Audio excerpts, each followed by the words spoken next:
Ya estamos de regreso, seguimos con su matinal a media mañana, seguimos en bloque de entrevistas, conversación, y a nuestro lado ya se encuentra nuestro pediatra, Marco Antonio Aguirre Bonilla, a quien por supuesto le damos la bienvenida. ¿Cómo está, doctor? Hola, Liu, buenos días, gusto saludarte. Nuevamente junto a nosotros, qué bueno. Un placer, gusto saludarte. Igualmente. Oye, doctor, usted nos trae hoy un tema bien importante relacionado al autismo y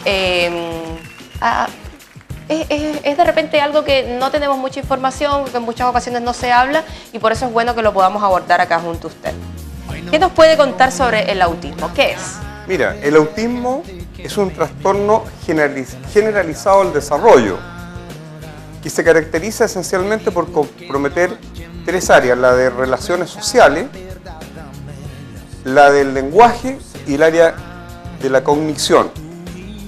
En el autismo habitualmente, en un porcentaje importante de pacientes, hay un problema, digamos, desde el punto de vista de déficit intelectual. Hay una deficiencia intelectual, más o menos se supone que como en un 60% el porcentaje de los pacientes.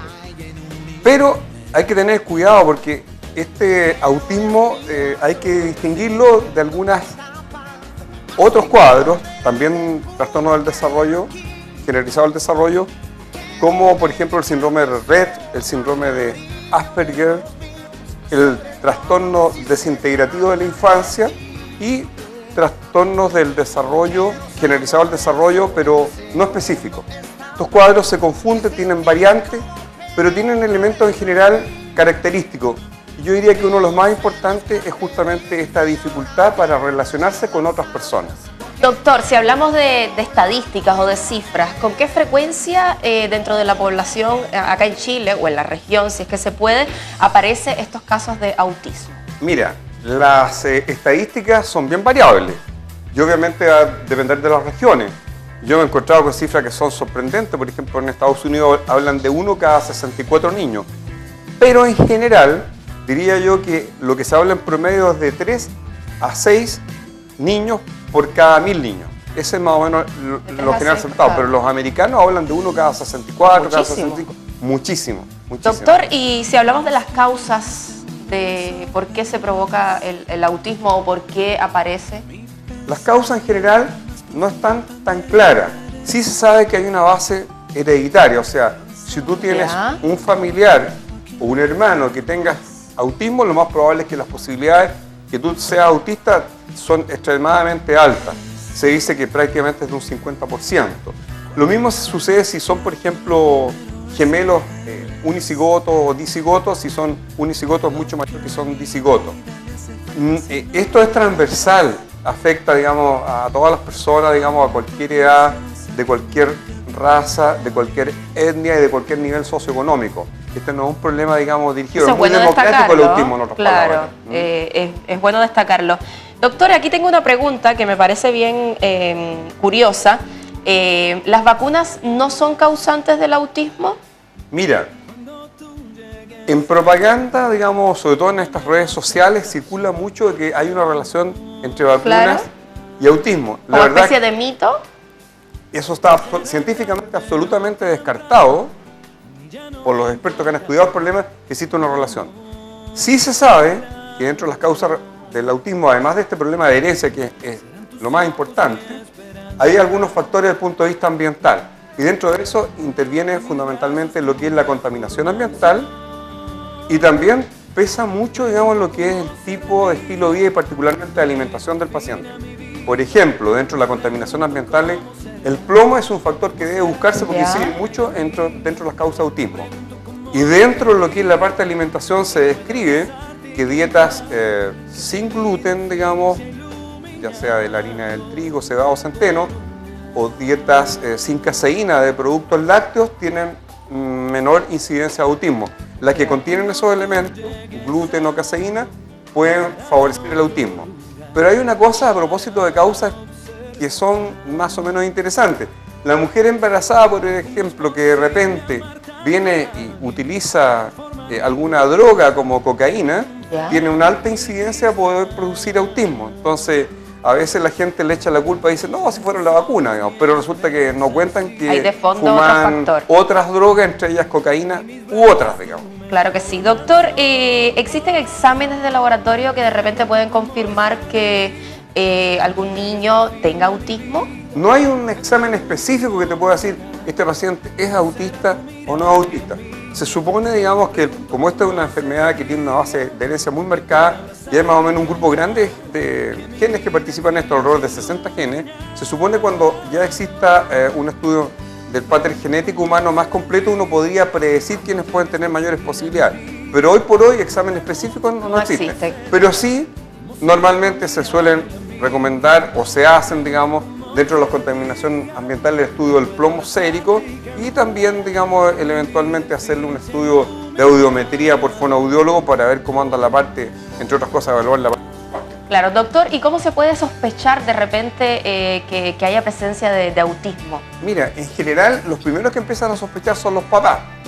Y los papás empiezan a sospechar porque el niño tiene un comportamiento especial, diferente, sobre todo si han tenido otros niños. Es un niño que no tiene sonrisa social. O sea, el papá lo mira y es como estar mirando, digamos, una foto, no sonríe. Claro. Tampoco sigue la mirada con la vista. Es un niño que parece indiferente al estímulo del medio. Esto le llama la atención al papá porque además los juegos de él son juegos muy como iterativos, son muy ritualísticos, muy repetitivos. No juega como un niño normal, no se integra tampoco en los niños normales. Esos elementos ya le hacen sospechar que pueda existir un problema de interrelación social y va acompañado esto de problemas normalmente del lenguaje o francamente no hay lenguaje o el lenguaje es muy rudimentario y no responde al lenguaje. Y por otro lado también hay áreas de la cognición que puede estar comprometido y son niños que si uno lo evalúa por equipos de expertos en la parte intelectual es probable que tengan, ¿no es cierto?, una minusvalía desde el punto de vista intelectual. Claro, doctor, una vez diagnosticado el autismo, ¿hay tratamiento? ¿Cuál? Mira, un poco para aprender. Tratamiento específico no existe, pero sí se sabe que si tú tienes el diagnóstico precozmente e inicias un tratamiento en forma individual, porque es un tratamiento personalizado y de múltiples profesionales, el rendimiento para lograr un niño que se acerque a áreas normales, tanto en la parte de conducta social como en la parte de lenguaje, como en la parte del punto de vista, por ejemplo, cognitivo, eso tú logras mejoría. Y ahí participan muchos profesionales. Participa, por supuesto, el pediatra, el neurólogo, el psicólogo, el psiquiatra, el fonoaudiólogo, el terapista ocupacional y otros que se me pueden escapar en estos momentos. Claro. Doctor, ¿cuál es el pronóstico de un paciente que presente autismo? El pronóstico es, digamos, incierto e individual. ¿Por qué? Porque va a depender del grado de trastorno generalizado del desarrollo que él tenga.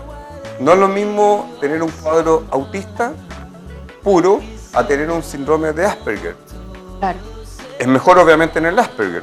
O tener un síndrome de Rett, que el pronóstico es pésimo. O tener un trastorno desintegrativo de la infancia que tiene también un mal pronóstico. Pero en general se sabe que si tú tienes un tratamiento personalizado, individualizado e inicias precozmente el tratamiento, ojalá a los 2 años y medio, 3 años de edad, digamos, a lo más tardar, ese paciente va a lograr integrarlo socialmente y va a recuperar mucho más el lenguaje y el área también intelectual que si empiezas tardíamente. Claro que sí.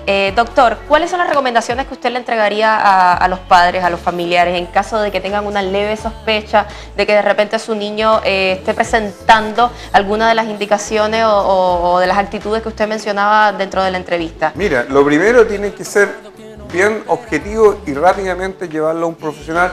Yo creo que pueden iniciar el control con el médico pediatra, que seguramente va a tener que evaluarlo con otros especialistas, con el neurólogo infantil, que es uno de los más adecuados, con el psiquiatra infantil, con la psicóloga, con el fonoaudiólogo, ¿no es cierto?, con el terapista ocupacional. Eso es la evaluación. Eso es muy importante porque, como les decía, si tú partes precozmente el tratamiento, las expectativas, digamos, de calidad de vida del paciente son infinitamente superiores, así que hay que partir precozmente. El uso de medicamentos, en general, son muy, digamos, son sintomáticos. O sea, claro, si tú tienes convulsiones, porque en los pacientes autistas es frecuente encontrar convulsiones. Tú tienes convulsiones, puedes usar un anticonvulsivante. Si tienes una conducta media así como hiperactiva, tipo déficit atencional, digamos, puede usar algún medicamento, digamos, que se usa en ese tipo de cuadros. Pero en general va a depender mucho del paciente, digamos, el caso individual. Medicamento específico para el tratamiento no existe. Y el pronóstico va a depender fundamentalmente en qué momento haga el diagnóstico y inicie el tratamiento. Pero eso es importante, doctor, no asustarse, acudir rápidamente, en este caso, lo antes posible, a ver a un pediatra o un médico, para que entonces ahí se pueda comenzar a evaluar y no asustarnos, porque de repente estamos hablando de todo esto y no va a faltar alguien que diga, ¡ay, pero tengo un hijo con autismo, o en este caso algo relacionado, y obviamente que nos va a llegar un poco lo que es el asustarnos, porque no sabemos qué va a pasar con nuestro hijo en futuro. Y hay otra cosa que es bien importante, los padres deben organizarse y formar sociedades de protección de los niños autistas. Ahí pueden recurrir a la ayuda de diferentes profesionales, y también a instituciones filantrópicas que los pueden ayudar en ese sentido. Yo creo que es necesario, digamos, porque obviamente la unión hace la fuerza. Si nosotros juntamos grupos de padres y los padres presentan, pueden tener más apoyo desde el punto de vista legislativo, social, político, digamos, profesional, etc. Y yo creo que eso es importante, o sea, no desencantarse, sino que tratar de, digamos, superar el problema y trabajar mancomunadamente con otros padres que tienen un problema y van a tener mejores rendimientos. Y además que van a comentar las experiencias de qué es lo que es un niño autista y cómo pueden mejorarle. Y hay otra cosa que es muy importante, el contacto con animales, particularmente con perros y con caballos, es sumamente necesario y conveniente en este tipo de pacientes. En los perros el ideal es tener un perro de tipo pastor alemán o un perro labrador, son perros ideales, puede ser un golden retriever también. Y en los animales, digamos, el caballo es muy útil. No le digo el delfín, que también es muy útil porque es difícil que vayan a tener en la casa un delfín. Claro, pero sí pueden tener un perrito, más fácil que tener un caballo también. Pero pueden recurrir a centros de equitación también que les pueden ayudar. Eso ayuda mucho en muchas enfermedades neurológicas, particularmente en el autismo. El animal tiene un contacto muy especial, digamos, y muy sensible. Los animales son inteligentes y transmiten sensaciones y captan muy bien, y eso el paciente autista logra captarlo, y eso logra mucho mejorar la comunicación. Así que esta zooterapia no la dejen de lado. Perros y caballos, digamos, serían ideales. No les recomendaría que tengan un pitbull, eso sí, porque podría tener un comportamiento extraño. O un chihuahua, son muy gritones. Sí. Muchas gracias, doctor, por haber estado junto a nosotros hablando de este tema bien importante, el autismo, que en otras ocasiones también hemos tenido agrupaciones acá que están relacionadas al Asperger, al autismo, y que ellos también realizan actividades por hacerse más presentes en la sociedad. Ellos dicen que se habla muy poco, o que hay personas que saben demasiado poco del autismo, y que sí es algo que existe y que está presente. Así que muchas gracias por traernos este tema. Gracias a ti, Lilian, por la invitación. Muchas gracias. Nos vamos a ir a una pequeña pausa, pero antes vamos a aprovechar de saludar a nuestro auspiciador, por supuesto, porque Lipigas nos acompaña acá en nuestro matinal. Está más cerca de usted y trabaja con toda la energía para entregar el mejor servicio de reparto hacia su domicilio y el gas que su vehículo necesita. Lipigas es el gas de los ariqueños. Lipigas, estamos más cerquita. Nos vamos a una pausa bien cortita. Ya regresamos, espérenos.